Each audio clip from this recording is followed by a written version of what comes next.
Chapter 6 of Peter Pan. Peter Pan by James Matthew Barrie. Chapter 6 The Little House.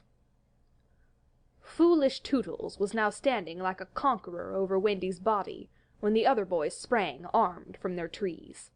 "You are too late," he cried proudly. "I have shot the Wendy. Peter will be so pleased with me." Overhead, Tinker Bell shouted, "Silly ass!" and darted into hiding. The others did not hear her. They had crowded round Wendy, and as they looked, a terrible silence fell upon the wood. If Wendy's heart had been beating, they would all have heard it. Slightly was the first to speak. "This is no bird," he said in a scared voice. "I think this must be a lady." "A lady?" said Tootles, and fell a-trembling. "And we have killed her," Nibs said hoarsely. They all whipped off their caps. "Now I see," Curly said. "Peter was bringing her to us." He threw himself sorrowfully on the ground. "A lady to take care of us at last," said one of the twins.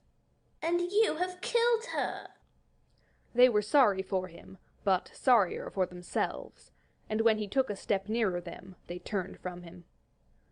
Tootle's face was very white, but there was a dignity about him now that had never been there before. "I did it," he said, reflecting. "When the ladies used to come to me in dreams, I said, 'Pretty mother, pretty mother.' But when at last she really came, I shot her." He moved slowly away. "Don't go," they called in pity. "I must," he answered, shaking. "I'm so afraid of Peter." It was at this tragic moment that they heard a sound which made the heart of every one of them rise to his mouth. They heard Peter crow. "Peter!" they cried, for it was always thus that he signaled his return. "Hide her!" they whispered, and gathered hastily around Wendy. But Tootles stood aloof. Again came that ringing crow, and Peter dropped in front of them. "Greetings, boys!" he cried, and mechanically they saluted, and then again was silence. He frowned. "I am back," he said hotly. "Why do you not cheer?" They opened their mouths, but the cheers would not come. He overlooked it in his haste to tell them the glorious tidings. "Great news, boys!" he cried. "I have brought at last a mother for you all." Still no sound, except a little thud from Tootles as he dropped on his knees. "Have you not seen her?" asked Peter, becoming troubled. "She flew this way." "Ah, me," one voice said, and another said, "Oh, mournful day." Tootles rose. "Peter," he said quietly. "I will show her to you." And when the others would still have hidden her, he said, "Back, twins. Let Peter see." So they all stood back and let him see, and after he had looked for a little time, he did not know what to do next. "She is dead," he said uncomfortably. "Perhaps she is frightened at being dead." He thought of hopping off in a comic sort of way till he was out of sight of her, and then never going near the spot any more. They would all have been glad to follow if he had done this. But there was the arrow. He took it from her heart and faced his band. "Whose arrow?" he demanded sternly. "Mine, Peter," said Tootles, on his knees. "Oh, dastard hand!" Peter said, and he raised the arrow to use it as a dagger. Tootles did not flinch. He bared his breast. "Strike, Peter," he said firmly. "Strike true." Twice did Peter raise the arrow, and twice did his hand fall. "I cannot strike," he said with awe. "There is something stays my hand." All looked at him in wonder, save Nibs, who fortunately looked at Wendy. "It is she!" he cried. "The Wendy lady. See her arm?" Wonderful to relate, Wendy had raised her arm. Nibs bent over her and listened reverently. "I think she said, 'Poor Tootles,'" he whispered. "She lives," Peter said briefly. Slightly cried instantly, "The Wendy lady lives!" Then Peter knelt beside her, and found his button. You remember she had put it on a chain that she wore round her neck. See, He said. the arrow struck against this. It is the kiss I gave her. It has saved her life. I remember kisses. Slightly interposed quickly. Let me see it. Aye, that's a kiss. Peter did not hear him. He was begging Wendy to get better quickly, so that he could show her the mermaids. Of course she could not answer yet, being still in a frightful faint, but from overhead came a wailing note. Listen to Tink. Said Curly. She's crying because the Wendy lives. Then they had to tell Peter of Tink's crime, and almost never had they seen him look so stern. Listen, Tinker Bell, He cried. I am your friend no more. Be gone from me forever. She flew on his shoulder and pleaded, but he brushed her off.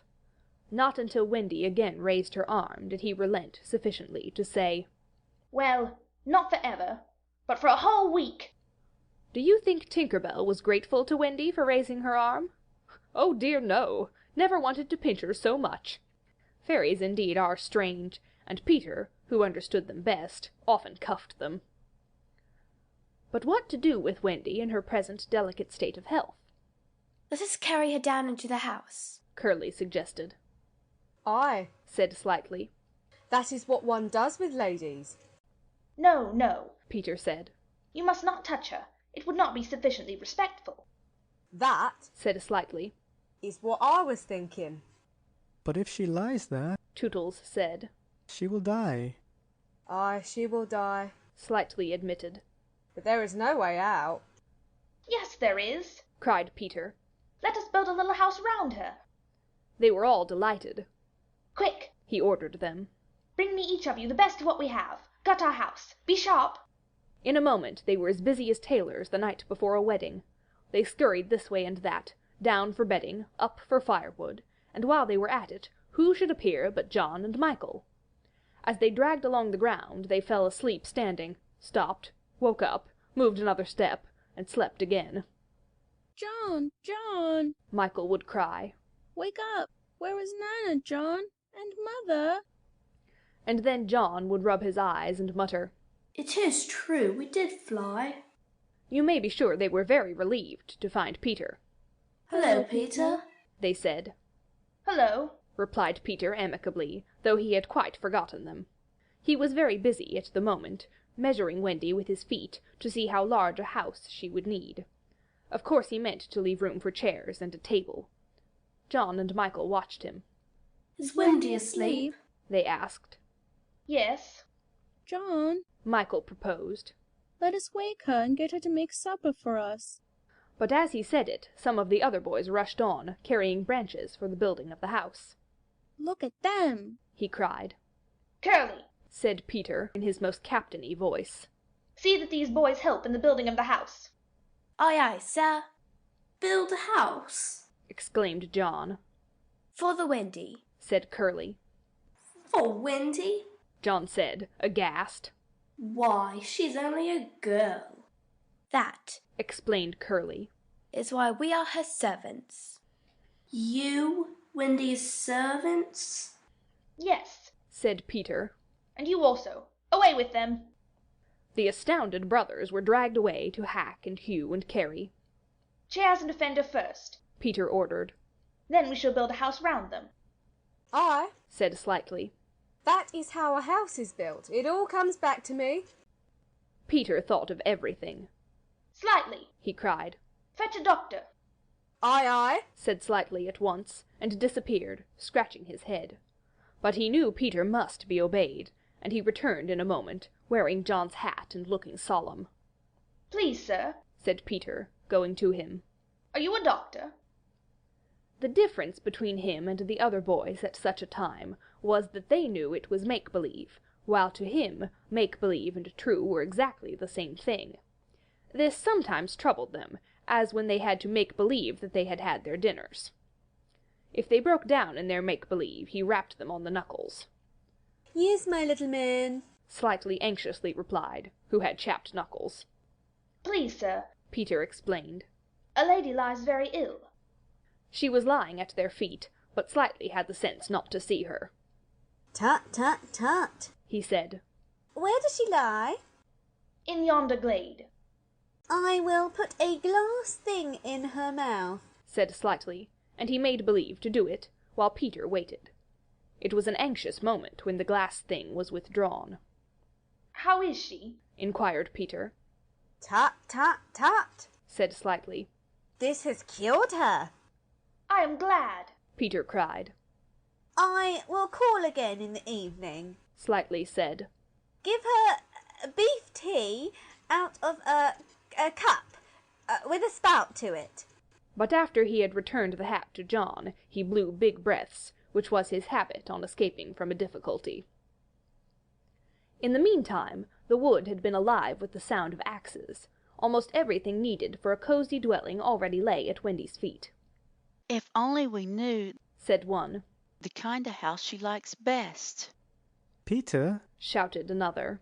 She is moving in her sleep. Her mouth opens, cried a third, looking respectfully into it. Oh, lovely. Perhaps she is going to sing in her sleep, said Peter. Wendy, sing the kind of house you would like to have. Immediately, without opening her eyes, Wendy began to sing.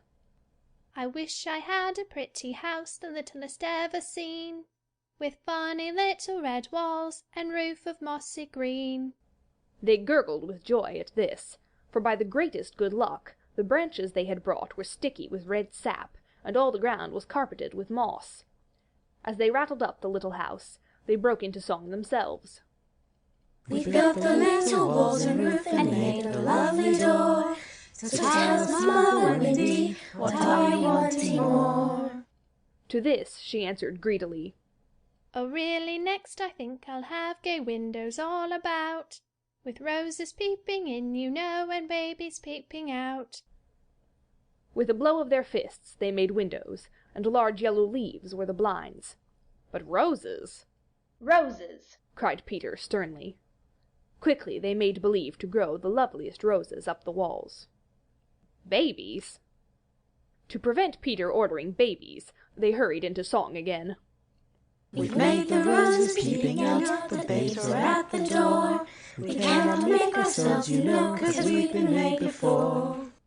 Peter, seeing this to be a good idea, at once pretended that it was his own. The house was quite beautiful, and no doubt Wendy was very cozy within, though, of course, they could no longer see her.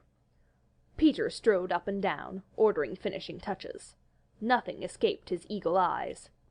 Just when it seemed absolutely finished, "There's no knocker on the door," he said.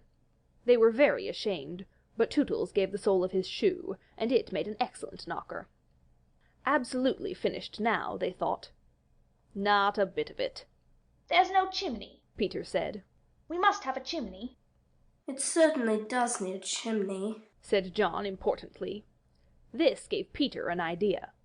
He snatched the hat off John's head, knocked out the bottom, and put the hat on the roof. The little house was so pleased to have such a capital chimney that, as if to say thank you, smoke immediately began to come out of the hat.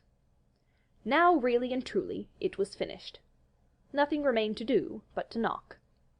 "All look your best," Peter warned them. "First impressions are awfully important."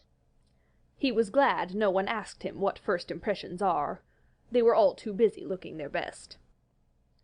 He knocked politely, and now the wood was as still as the children, not a sound to be heard except from Tinker Bell, who was watching from a branch and openly sneering. What the boys were wondering was, would anyone answer the knock? If a lady, what would she be like? The door opened, and a lady came out. It was Wendy. They all whipped off their hats. She looked properly surprised, and this was just how they had hoped she would look. Where am I? She said. Of course, Slightly was the first to get his word in. Wendy, lady, he said rapidly. For you we built this house. Oh, say you are pleased, cried Nibs. Lovely, darling house, Wendy said, and they were the very words they had hoped she would say. And we your children, cried the twins. Then all went down on their knees, and holding out their arms, cried, "Oh, Wendy, lady, be our mother." Ought I? Wendy said, all shining. course it's frightfully fascinating, but you see I am only a little girl. I have no real experience." "That doesn't matter," said Peter, as if he were the only person present who knew all about it, though he really was the one who knew least. "What we need is just a nice motherly person." "Oh dear," Wendy said. "you see, I feel that is exactly what I am." It is! They all cried. We saw it at once. "Very well," she said. "I will do my best. Come inside at once, you naughty children. I am sure your feet are damp, and before I put you to bed, I have just time to finish the story of Cinderella." In they went. I don't know how there was room for them, but you can squeeze very tight in the Neverland. And that was the first of the many joyous evenings they had with Wendy. By and by she tucked them up in the great bed in the home under the trees, but she herself slept that night in the little house, and Peter kept watch outside with drawn sword, for the pirates could be heard carousing far away, and the wolves were on the prowl. The little house looked so cozy and safe in the darkness, with a bright light showing through its blinds, and the chimney smoking beautifully, and Peter standing on guard. After a time he fell asleep, and some unsteady fairies had to climb over him on their way home from an orgy. Any of the other boys obstructing the fairy path at night they would have mischiefed, but they just tweaked Peter's nose and passed on. End of chapter 6.